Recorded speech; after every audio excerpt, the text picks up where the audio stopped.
Here I have MG-MS6 and let me show you how to change sound, style and bass preset on this car. So at the very beginning, let's start by using the home screen. This is like the standard home screen of the MG infotainment system. Here let's swipe to the left and use here settings. So let's use this settings icon. Then from settings, let's use the left tab, scroll down and choose here sound.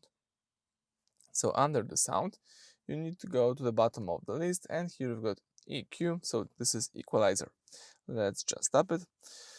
So this settings changes the sound style of your car speakers to match the type of music you like. Tapping it lets you choose quick access to audio preset like rock, which is selected right now. Here we've got also the classical, pop, vocal and jazz.